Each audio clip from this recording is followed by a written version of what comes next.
রাজধানীর আকাশে সন্ধ্যা নামতেই যেন এক অদ্ভুত থমথমে ভাব ঘনিয়ে আসছে। শহরের বুকে যান্ত্রিক জীবনের যে ধুম, সেটা যেন আড়াল করছে এক গভীর অস্থিরতাকে।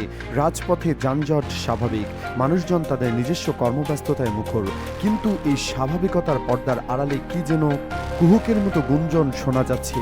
সে গুঞ্জনের কেন্দ্রে রয়েছে আসন্ন জাতীয় সংসদ নির্বাচনকে কেন্দ্র করে জনমনে এখন হাজারো প্রশ্ন দেখা দিয়েছে।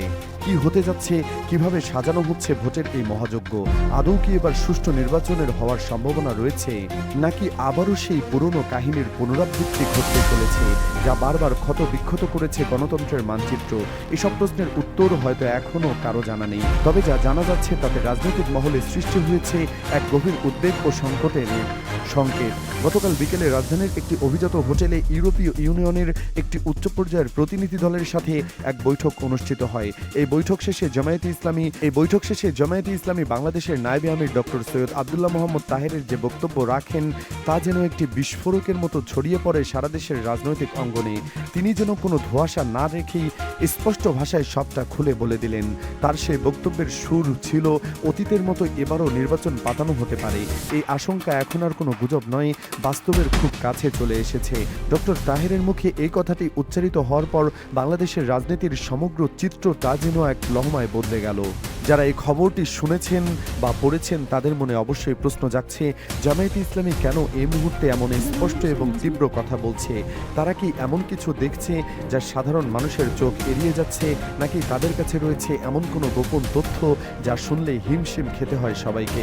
এই প্রশ্নের উত্তর খুঁজতে গেলে আমাদের ফিরে যেতে হবে বাংলাদেশের নির্বাচনী ইতিহাসের অতল গভীরে। সেই ইতিহাস যা কখনো আমাদের গৌরবে গর্বিত করেছে, আবার কখনো লজ্জায় মাথা নত করতে বাধ্য করেছে। মনে করা যাক 2008 সালের কথা। সে নির্বাচনটি বাংলাদেশের রাজনৈতিক ইতিহাসে এক কালো অধ্যায় হিসেবে চিরকাল স্মরণীয় হয়ে থাকবে। অনেকে হয়তো জানেন না, কিন্তু সেই নির্বাচন ছিল পুরোপুরি সাজানো। সে সময় তত্ত্বাবধায়ক সরকারের আমলে ডিজিএফআই এর নীলনকশে আকাশে নির্বাচনে কে কতটা আসন পাবে তা আগে থেকে চূড়ান্ত করা হয়েছিল। জামায়াতে ইসলামী 2টি আসন পাবে, এটাও আগে থেকেই ঠিক করা ছিল। রাজনৈতিক বিশ্লেষক এবং সাংবাদিকের একটি বড় অংশ এই তথ্য জানতেন, কিন্তু তারপরও কেউ মুখ খোলেননি, কারণ সে সময় মুখ খোলার মূল্য ছিল অত্যন্ত চড়া। প্রকাশ্যে কথা বললে যে কুণ্ঠিত পরিস্থিতির সৃষ্টি হতে পারে তা সবাই আজ করতে পেরেছিল, তাই সবাই নীরব দর্শকের ভূমিকা পালন করেছিলেন। তারপর 2014 সে নির্বাচনের কথা মনে করলে আজও গা শিউরে ওঠে।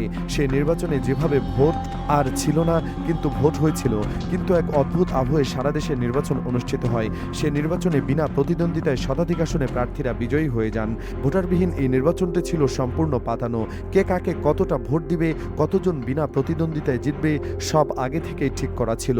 তবে সে নির্বাচন নিয়ে একটি মজার বা বলা ভালো রহস্যময় বিষয় ছিল। তৎকালীন সময় বিএনপির প্রস্তুতি যেমন ছিল, আওয়ামী লীগের প্রস্তুতিও তেমনি ছিল। তবে আওয়ামী লীগ শতভাগ নিশ্চিত ছিল না যে বিএনপি সত্যি নির্বাচন বয়কট করবে কিনা, কিন্তু শেষ পর্যন্ত বিএনপি কিছু ভুল সিদ্ধান্ত এবং অনেকের মতে দালালির কারণে সে নির্বাচন থেকে দূরে সরে যায়। ফলে আওয়ামী লীগ কোনো বাধা ছাড়াই এবং সহজেই 2014 সালের বিজয় অর্জন করে। এরপর 2018 সালের নির্বাচন।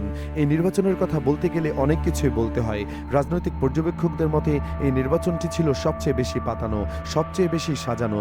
এমনকি বিএনপিও জানতো যে এই নির্বাচনটা পাতানো হবে, তারপরও তারা অংশ নিয়েছিল। কিন্তু কেন? কারণ তাদের সামনে আর কোনো পথ খোলা ছিল না। পরপর দুবার নির্বাচন থেকে সরে থাকলে তাদের দলীয় নিবন্ধন বাতিল হয়ে যেতে পারে। এই ভয়ে তারা বাধ্য হয়ে নির্বাচনে অংশগ্রহণ করে। সেই সময়টা ছিল বিএনপির জন্য অত্যন্ত কঠিন। তাদের চেয়ারপারসন খালেদা জিয়াকে জেলে ঢুকিয়ে দেওয়া হয়েছিল। বিএনপি সেটা মেনে নিয়েছিল। এমনকি খালেদা জিয়াকে জেলে নিয়ে যাওয়ার সময় তারা স্লোগান দিয়েছিল, জেলের তালা ভাঙবো, খালেদা জিয়াকে আনবো। কিন্তু সেই স্লোগান শুধুই স্লোগানই থেকে গিয়েছিল। আন্দোলনের মাঠে যখন কাছাকাছি যাওয়ার কথা, তখন তারা পিছিয়ে এসেছিল। আপোষ আর দালালের কবলে পড়ে সেই আন্দোলন ভেস্তে যায়। এটাই ছিল সেই সময় বিএনপির রাজনীতির বাস্তবতা। কিন্তু 2018 সালের নির্বাচনের আগে যা ঘটেছিল তার সবচেয়ে চাঞ্চল্যকর এবং রহস্যময়। নির্বাচনের আগে বিএনপির মহাসচিব মির্জা ফখরুল ইসলাম আলমগীর খালেদা জিয়াকে জেলে রেখেই নাকে খত দিয়ে প্রধানমন্ত্রী শেখ হাসিনার সঙ্গে দেখা করতে গিয়েছিলেন। অন্যদিকে ডক্টর কামাল হোসেনকে আব্বা মেনে, পীর সাহেবদের মেনে জোটে যোগ দিয়েছিলেন এবং সেখানে যে দরদাম এবং দোলাদলি খাওয়াখাওয়ি হয়েছিল তা ছিল রীতিমতো নাটকীয়। এর পেছনের গল্পটা আরও গভীরে। গোপনে সিঙ্গাপুর এবং থাইল্যান্ডে কয়েক দফা বৈঠক হয়েছিল। ভারতের মধ্যস্থতায় বিএনপির সাথে আওয়ামী লীগের এই বৈঠকগুলো অনুষ্ঠিত হয়। এমনকি শোনা যায় চীনও কোনো না কোনোভাবে এই প্রক্রিয়ার সাথে জড়িত ছিল। সেখানে কথা হয়েছিল বিএনপিকে 70টি আসন দেওয়া হবে। এই 70 আসনে আশাই ডক্টর কামাল হোসেনকে আব্বা বানিয়ে এবং খালেদা জিয়াকে জেলে রেখে বিএনপি নির্বাচনে অংশ নেয়। বিএনপির ভারপ্রাপ্ত চেয়ারম্যান তারেক রহমানের পুরনো পাতানো খেলা সম্পর্কে তিনি ভালোভাবে অবগত ছিলেন। তার প্রতিনিধিরা এই পাতানো সাজানো ষড়যন্ত্রের অংশগ্রহণ করেছিলেন। থাইল্যান্ড এবং সিঙ্গাপুরে কয়েক দফায় বৈঠকে এসব চুক্তি চূড়ান্ত হয়, কিন্তু শেষ পর্যন্ত নির্বাচনের ফলাফল ঘোষণার পর সবাই হতবাক হয়ে যায়। 70 আসনের কথা বলে বিএনপিকে মাত্র 7টি আসন দেওয়া হলো। আসনে 70-এর শূন্যটা কেটে দিয়ে শুধু 7টি রেখে দেওয়া হলো। সারা দেশের মানুষ দেখলো কিভাবে একটি দলকে বোকা বানানো হলো। বিএনপিকে রাজনৈতিকভাবে এবং মনস্তাত্ত্বিকভাবে পর্যদস্ত করা হলো। পরে বিএনপির নেতা সৈয়দ মোয়াজ্জেম হোসেন আলাল একবার প্রকাশ্যে স্বীকার করেছিলেন যে ডক্টর কামাল হোসেনকে নেতা মেনে তারা ভুল করেছিলেন। এভাবেই একটি রক্তচক্ষু নির্বাচনে বিএনপিকে ঘোল খাওয়ানো হয়েছিল। এখন প্রশ্ন হলো, আবার কি সেই ঘটনারই পুনরাবৃত্তি ঘটতে যাচ্ছে? ইতিহাসকে আবারও নিজেকে পুনরাবৃত্তি করতে চলেছে? জামায়াতে ইসলামী, এনসিপি এবং চরমোনাই পীরের দল তাই মনে করছে, তারা গভীরভাবে শঙ্কিত যে আবার একটা পাতানো নির্বাচনের খেলা শুরু হয়ে গেছে। এবার তারা চুপ করে বসে থাকতে রাজি নয়। তারা স্পষ্ট করে জানিয়ে দিয়েছে এই ষড়যন্ত্র মেনে নেওয়া হবে না। এর আগে এনসিপির কেন্দ্র নেতা আসিফ মোহাম্মদ স্পষ্ট করে বলেছেন, একটা পাতানো নির্বাচনের চেষ্টা চলছে এবং সেটা রুখে দাঁড়ানো হবে। চরমোনাইয়ের প্রতিনিধিরাও একই ধরনের আশঙ্কা প্রকাশ করেছেন। এই পরিস্থিতি থেকে স্পষ্ট বোঝা যাচ্ছে দেশে পাতানো নির্বাচনের একটা বৃহৎ ষড়যন্ত্র রূপ নিচ্ছে। এখন সবচেয়ে বড় প্রশ্ন হলো, কারা এই ষড়যন্ত্রের পেছনের কুঠারাঘাত করছে? জামায়াতের অভিযোগ অনুযায়ী একটি চাঞ্চল্যকর তথ্য বেরিয়ে এসেছে।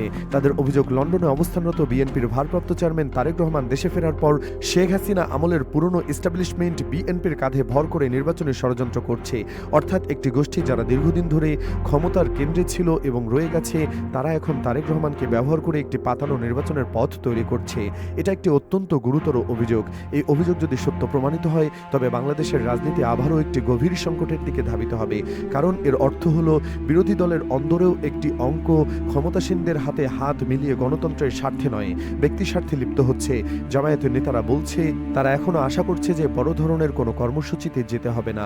সরকার সব সমস্যার সমাধান করবে এবং একটি অবাধ, সুষ্ঠু ও নিরপেক্ষ নির্বাচনের পরিবেশ তৈরি করবে। কিন্তু যদি সমাধান না হয়, যদি আবারও পাতানো নির্বাচনের খেলা শুরু হয়, তবে পরিস্থিতি নিয়ন্ত্রণের বাইরে চলে যেতে পারে। জনগণ আর কোনো প্রতারণা মেনে নিতে চাইবে না। আর এই অস্থিরতা, এই সংকট আর এই ষড়যন্ত্রের মেঘ যেন ধীরে ধীরে ক্রমশ ঘনিয়ে আসছে বাংলাদেশের রাজনীতির আকাশে। সবার চোখ এখন আগামী দিনগুলোর দিকে, দেখার জন্য সময় কোন দিকে নিয়ে যায় এই দেশের ভাগ্য নিয়ন্ত্রকদের। প্রিয় দর্শক, আপনি কি মনে করছেন? অবশ্যই আপনার মন্তব্য কমেন্টে জানাবেন। আপনি যদি এই চ্যানেলে নতুন হয়ে থাকেন, সাবস্ক্রাইব করে বেল আইকনটি বাজিয়ে রাখুন, যেন আমাদের বিশ্লেষণধর্মী প্রতিবেদন সবার আগে আপনার কাছে পৌঁছায়।